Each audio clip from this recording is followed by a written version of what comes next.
எப்படித்தான் ஐக்யூ படிச்சாலும் அந்த ஐக்யூ கேள்விகளை செய்யறதுக்கு மிச்சம் சிரமமா இருக்கு என்று கவலைப்படுற ஒருத்தரா நீங்க கவலைப்பட வேணாம்.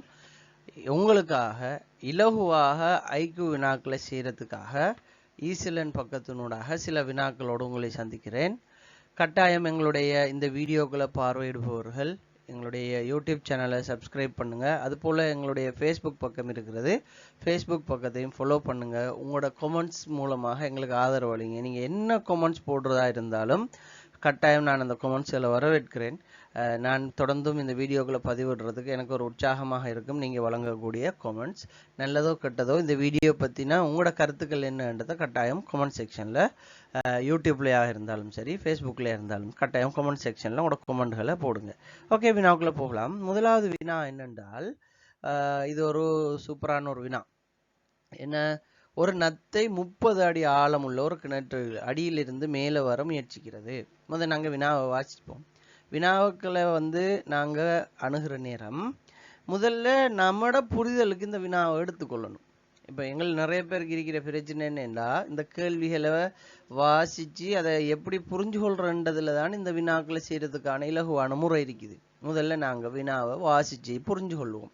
ஒரு நத்தை 30 அடி ஆழமுள்ள ஒரு கிணற்றின் அடியிலிருந்து மேலே வர முயற்சிக்கிறது. அது ஒவ்வொரு தரமும் ஒவ்வொரு நாளும், இப்ப நல்லா சொல்லப்பட்டிருக்கிற விஷயத்த கவனிச்சு கொள்ளுங்க. ஒவ்வொரு நாளும் பகல்ல 3 அடி மேல ஏறுது. அன்றைய இரவு, இப்ப இன்றைக்கு காலையில ஏறுதண்டா 3 அடி ஏறுதண்டா, நைட் ஆகிற நேரம் 2 அடி கீழே சறுக்கி வந்துடுது. சரிதானே? தூங்குற நேரம் 2 அடி கீழே வந்துடுது. இப்ப கேட்டுக்கிற கேள்வி என்னண்டா, இப்படி ஏறி சறுக்கி அந்த கிணத்துக்கு மேல வாரத்துக்கு எவ்வளவு நாள் எடுக்கும்ங்கிறதன் கேள்வி. இப்ப இந்த கேள்வியை நாங்க 2 விதமாக அணுகுவோம். முதலாவது, இப்படியான கேள்விகளுக்கு நாங்க ஒரு தியரியை பயன்படுத்துவோம். முதல் முறை. ரைட். என்ன தியரி? எங்களுக்கு தெரியும், இந்த எண்ணிக்கை நாட்கள் இதெல்லாம் கேட்டா பொதுவாக தியரியில அந்த எண்ணிக்கைய அல்லது அது விடைய என்னென்று எடுத்துக்கொள்வாங்க. இது பொதுவான விஷயம். இதை நாங்க எல்லாரும் கடைபிடிப்போம். சரிதானே? முதல்ல நாங்க எண் என்று எடுத்துக்குவோம். எண்ணுங்கிறது எத்தனை நாள் என்று வரப்போற விடை. ரைட். ஓகே, எண். அப்ப எண் சமன் நாங்க செய்ய போற செயற்பாடு என்னண்டா, அதுல டெப்த் ஆழம், சரிதானே, அல்லது டிஸ்டன்ஸ் தூரம் எடுத்துக்குவோம். எவ்வளவு ஆழம் தூரம்ங்கிறத வச்சுதானே நாங்க இதுக்கான விடைய காணணும். அப்ப டி டி என்றா ஒன்று டெப்த் அல்லது டிஸ்டன்ஸ். டியை வச்சுக்கொள்ளுங்க. டெப்த் அல்லது டிஸ்டன்ஸ், ஆழம் அல்லது தூரம் வச்சுக்கொள்ளுவோம். Okay, right. இதுல இருந்து நாங்க கழிப்போம். என்னத்தன்னு சொன்னா, அவரு ஏறுற அளவு, ஏறுறது சி என்று எடுத்துக்குவோம். கிளைம் பண்ற எடுத்துக்குவோம், சி என்று எடுத்துக்குவோம். Okay, right. அதன் கீழ் திரும்ப சி சய எஸ். எஸ் என்ற ஸ்லிப், எத்தனை தடவை ஸ்லிப் ஆகிறாருங்கிற விஷயம். ஓகே, அப்ப இதுதான் இதுக்குரிய என்ன சமன்பாடு. +1. நல்லா கவனிச்சு கொள்ளுங்க. இந்த சமன்பாடு இப்படி ஏதாவது ஒரு கேள்வி வந்தா இந்த சமன்பாட்டை வச்சு நாங்க தீர்க்கலாம் என்கிறதுக்கு இந்த சமன்பாட்டை ஞாபகத்தில் வச்சுக்கொள்ளுங்க. Okay, right. அப்ப இதுல உள்ள விஷயங்கள் என்னன்றதுக்காக தான் நான் சொல்றேன். என்னண்டா, நம்ம அழிக்க போற விடை எண்ணிக்கை அல்லது நாட்கள்ங்கிறத குறைக்கும். டிங்கிறது டிஸ்டன்ஸ். டிஸ்டன்ஸ்ல இருந்து நாங்க கழிக்க போறோம் என்னத்தை, ஏறுற அளவை கழிக்கிறோம். Okay, right. அதன் கீழ் சி திரும்ப அதே மாதிரி கிளைம்ப் ஏறுறது, எஸ் ஸ்லீப் முறை சறுக்கிறாருன்றது. Okay, right. இதோட +1 கூட்டினோம்னா நமக்கு இந்த கேள்விக்கான விட வந்துடும். ஓகே, இப்போ நாங்கள் இந்த சமன்பாடுகளில் பிரதி செய்வோம். தரப்பட்டிருக்கிற தரவுகளை பிரதி செய்வோம். அப்போ என் சமன் எங்களுக்கு என் டிஸ்டன்ஸ் எவ்வளோ சந்திக்கிறாங்க, 30. ரைட், 30. ஏறுற அளவு எத்தனை, 3 அடி. 3 அடி. திரும்ப அதன் கீழ் ஏறுற அளவு 3 அடி ஏறி 2 அடி இறங்குறாரு, கழிக்க போகுது. அப்ப இது சேர்ந்தால் +1. சரி, இப்ப பாத்தீங்கன்னா 27. 30ல இருந்து 3 கழிச்சா 27 கீழே 1 வரப்போகுது. 3லேருந்து 2 கழிச்சா 1. அப்போ இதை விட 27 தான்.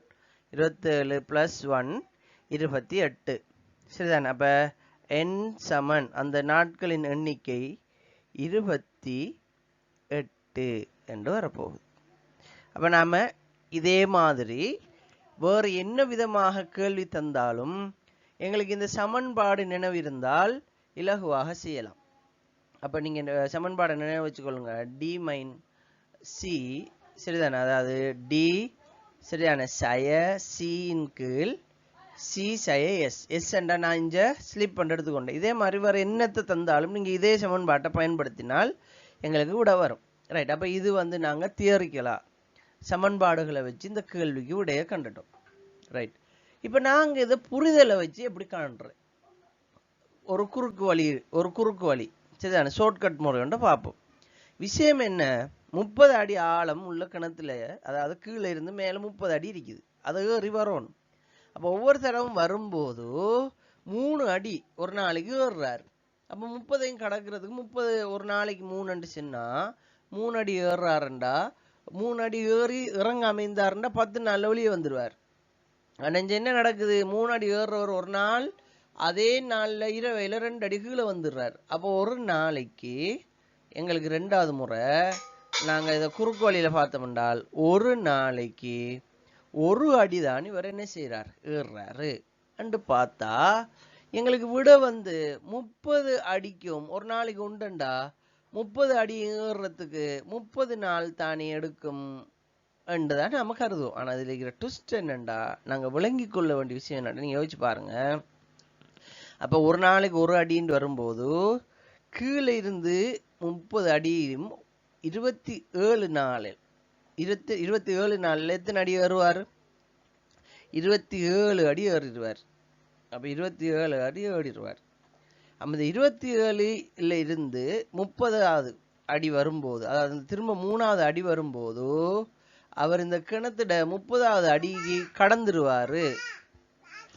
அப்ப இந்த 30வது அடி வந்ததும் என்ன செஞ்சிருவார்? கிணத்தை தாண்டிடுவார். அப்ப 27 நாள், இந்த 27 அடி வந்தவர் 28வது நாள் இந்த 30வது அடிக்கு வந்துருவாரு. ஆனா அதை விட்டு கீழே இறங்க மாட்டாரு. அப்ப இந்த 28வது நாள் அவரு 3 அடியையும் கடந்துடுவாரு. கீழே வர மாட்டார் தானே? அதுல தொங்கலுக்கு போனால் அதை விட்டு கீழே வர மாட்டார். தொங்கல் போக வரைக்கும் தானே சரக்கு இருக்கிறார்.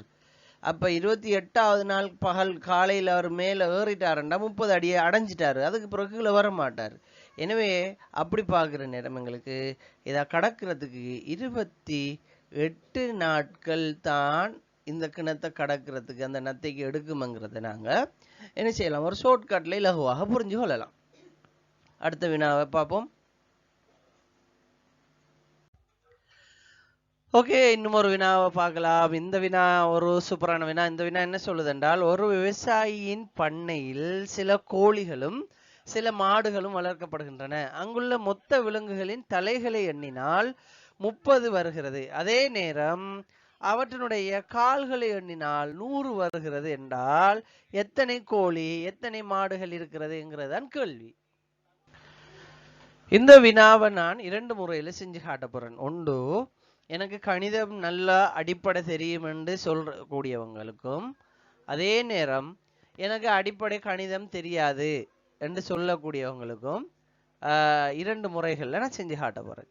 இந்த ஐக்கு வினாக்களை பொறுத்த வரைக்கும் பொதுவாக கணித செய்கைகள் நன்றாக அடிப்படை செய்ய தெரிஞ்சவங்கள் இலகுவாக ஐக்கு பாஸ் பண்ணிட்டு போறாங்க. அதே நேரம் அடிப்படை கணிதத்தை மறந்திருக்கிறவங்க, அதோட தொடர்பு இல்லாதவங்களுக்கு ஐக்கியூ நிறைய ஃபெயில் ஆகுறாங்க. இப்போ யாரும் நாங்கள் கவலைப்பட வேண்டாம். நாங்கள் இதை எப்படி விளங்கி கொள்றோம் என்ற அடிப்படையில் இந்த கேள்விகளை இலகுவாக செய்யலாம். Okay right. இப்போ முதலாவது நாம கணித செய்கைகளை பயன்படுத்தி, அதாவது சமன்பாடுகளை பயன்படுத்தி இதை எப்படி செய்யலாம்ன்றதை பார்ப்போம். எங்களுக்கு சொல்லப்பட்டிருக்குது என்ன? கோழிகள் மாடுகள். அப்போ எங்களுக்கு எத்தனை என்று தெரியாதனால இதை எக்ஸ் என்றும் இதை y என்றும் எடுத்துக்கொள்வோம். சரிதானே? அப்போ முதலாவது நாங்கள் தலைகளுடைய எண்ணிக்கைங்கிறத சமன்படுத்துவோம். அப்போ எங்களுக்கு தரப்பட்டிருக்குது கோழிகளும் மாடும் சேர்ந்து மொத்தம் 30 தலைகள் இருக்குன்னு சொல்லப்பட்டிருக்குது. அப்போ xy சமன் 30. அப்ப நான் இதை தலைக்குரிய சமன்பாடை இதை எடுத்துக்கிறேன். அப்ப இதை நீங்க தலை என்று எடுத்துக்கொள்ளுங்க. தலை என்று வச்சுக்கோம். இது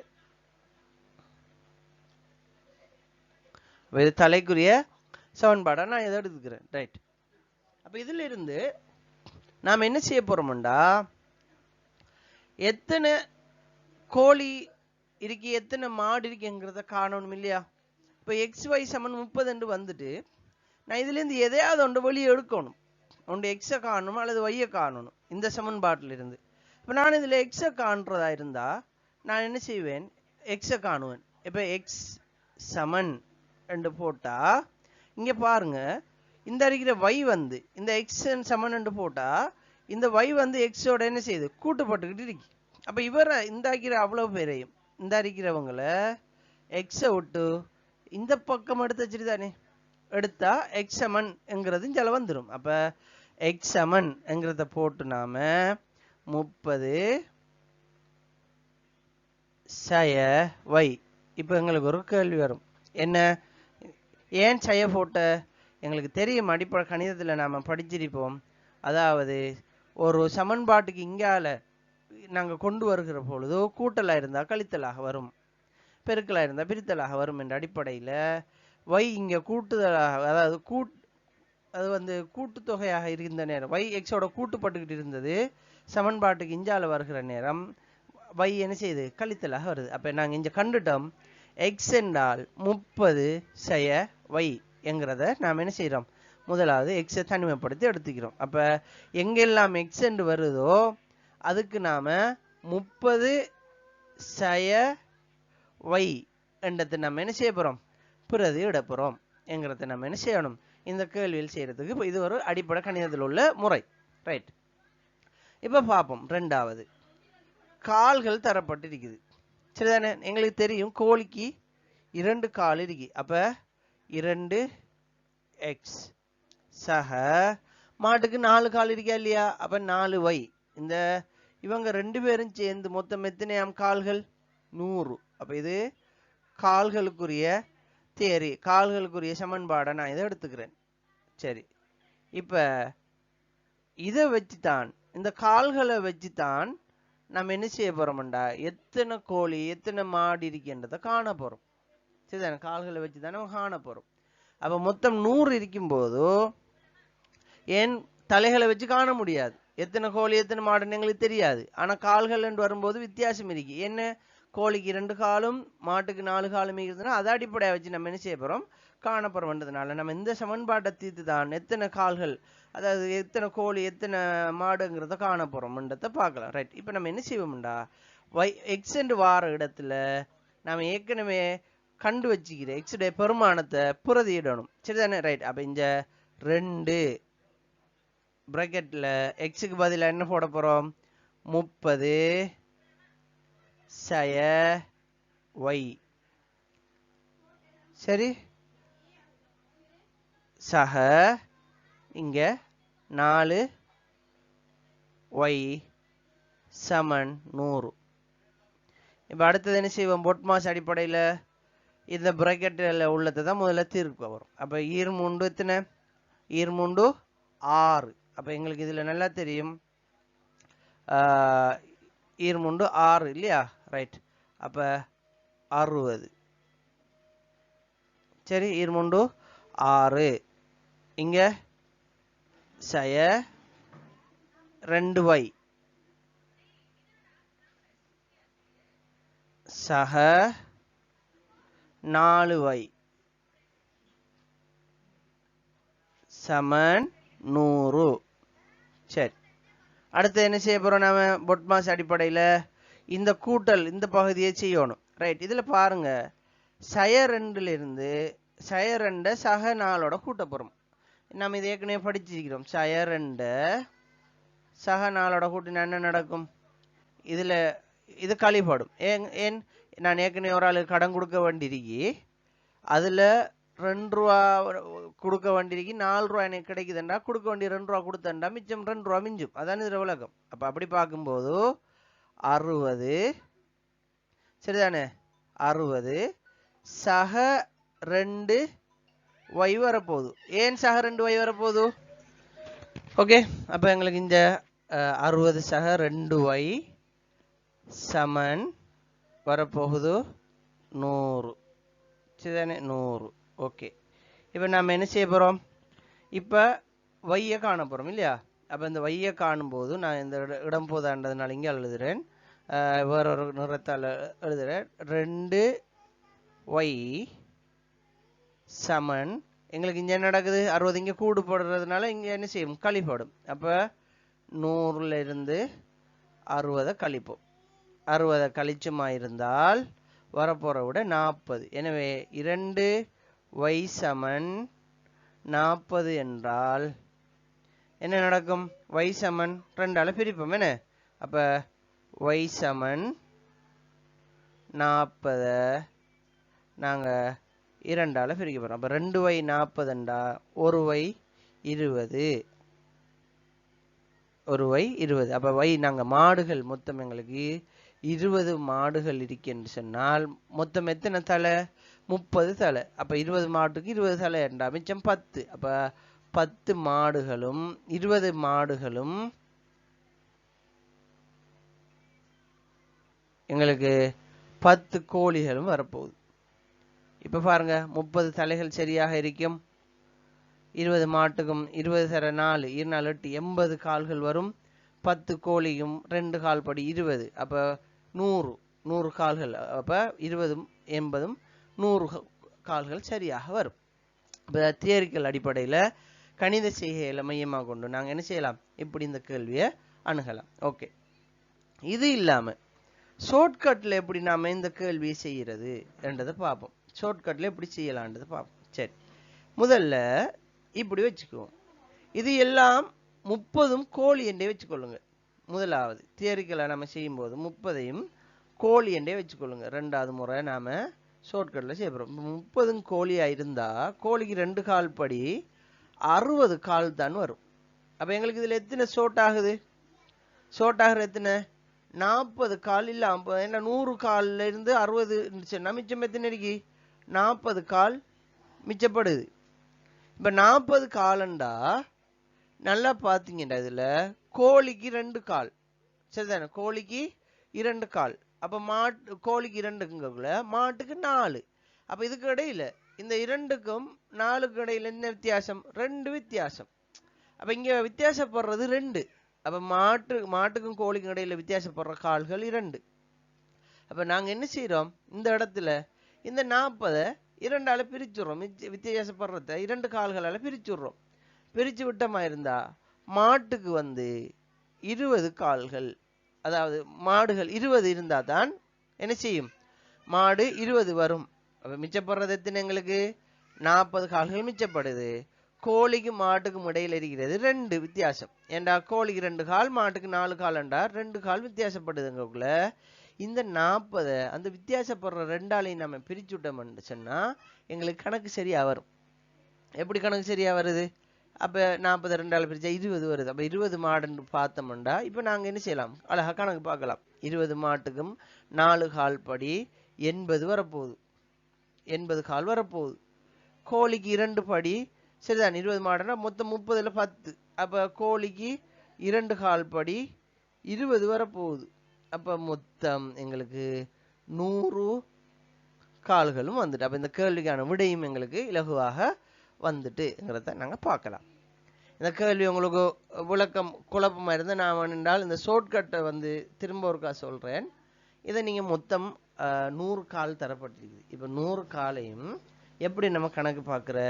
இங்கே பாருங்க, இதில் 30ஐயும் கோழி என்றே வச்சுக்குவோம். அப்போ எத்தனை கால் வரப்போகுது? கோழிக்கு மொத்தமே 60 கால் தான் வரும். ஏன்னா கோழிக்கு 2 கால் இருக்குது. அங்கே எங்களுக்கு 40 கால் என்ன செய்யுது? மிச்சப்படுது.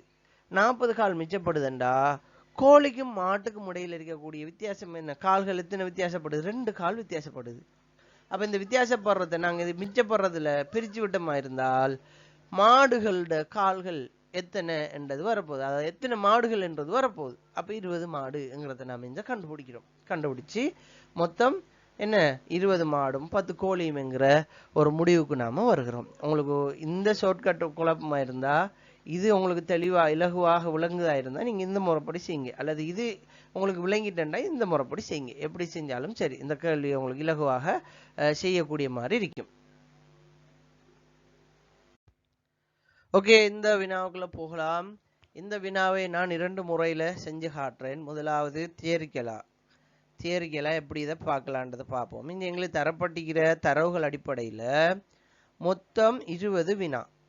சரியா செஞ்சா 10 புள்ளி, பிழையா செஞ்சா 5 புள்ளி இதில் இருந்து கழிக்கப்படும்ங்கிறதான் தியரி. ஒருவர் 50 புள்ளி எடுத்துக்கிறார். இவர் சரியா செஞ்ச வினாயத்தின பிழையா செஞ்ச வினாயத்தினன்றதான் கேள்வி. இதை நாம தியரிக்கலா எப்படி செய்யலான்றதை பார்ப்போம். ஓகே, தியரிக்கலா செய்கிற முறையை பார்ப்போம். ஓகே, இப்போ மொத்தம் இந்த கேள்வி 20 கேள்விக்கு எத்தனை புள்ளி வரப்போகுது? 20 கேள்விக்கு மொத்த புள்ளி 200. தியரிக்கலா செய்ய போகிறோமா? 200 புள்ளி வரப்போகுது மொத்தம். ரைட். இப்போ அவர் பெற்ற புள்ளி 150. எனவே 50 புள்ளி, அவர் பெற்ற புள்ளி 50, 150 50 புள்ளி பெற்றுக்கொள்கிறாரு.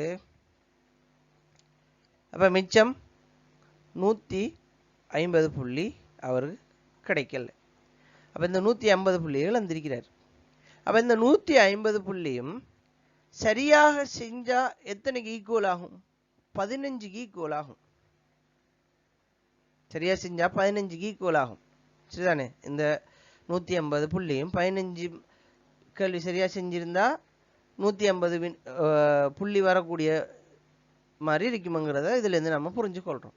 சரி, இப்ப நம்ம இதுல இருந்து ஒரு விஷயத்த அடிப்படை ஒன்றை நம்ம விளங்கிக் கொள்ளணும். ஒரு கேள்வி சரியா செஞ்சா 10 புள்ளி கிடைக்குது என்றால் 2 கேள்வி பிழையா செய்கிற நேரம் அந்த 10 புள்ளியும் இல்லாம போகும். எனவே 1க்கு 2 என்ற அடிப்படையில் இருக்குது. அப்ப இவர்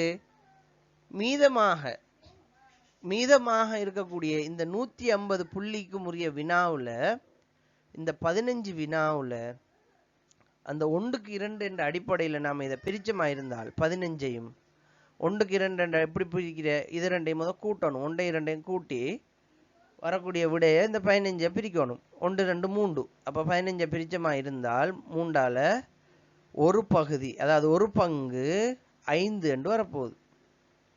சரிதானே? அப்ப 2ங்கிறது 10 என்று வரப்போகுது. சரியா? ரைட். இப்ப இங்க 50 புள்ளியை அவர் பெற்றிருக்கிறாரு. அவரு 50 புள்ளியை பெற்றிருக்கிறார் ஏற்கனவே. இந்த 50 புள்ளிங்கிறது 5 வினாவுக்கு சமன். அப்ப ஏற்கனவே 5 அவர் செஞ்சு அதை வச்சுக்கிறாரு. எனவே திரும்ப நாம மிச்சமாக அவர் மிஸ் பண்ணின புள்ளிகள் இருந்து நாம அவர் செஞ்ச சரியான புள்ளிகளை நம்ம என்ன வினாக்களை நம்ம எடுத்துக்கிறோம்.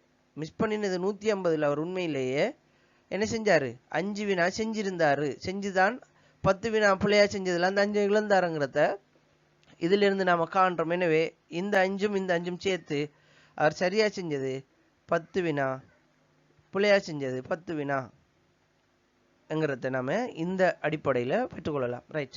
இந்த தியரி எல்லாம் குழப்பமாயிருக்கு, எனக்கு விளங்குதில்லை என்று சொன்னா இன்னொரு இலகுவான முறை, இரண்டாவது ஷார்ட்கட் முறைகள் வருவோம். 20 வினாவும் செஞ்சா 200 புள்ளி. இப்ப 10 வினா செஞ்சா 100 புள்ளி.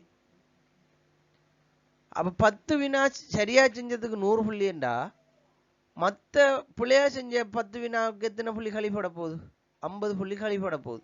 ஏன் ஒரு பிள்ளையா செய்யற வினாவுக்கு 5 புள்ளி கழிப்படும் என்ற அடிப்படையில் இதுல பிள்ளையா செஞ்சதுக்காக இதுல இருந்து 50 கழிப்பட போகுது. கழிச்சா வாரது 50. எனவே 10 சரியா செஞ்சா கிடைக்க போற புள்ளி 50.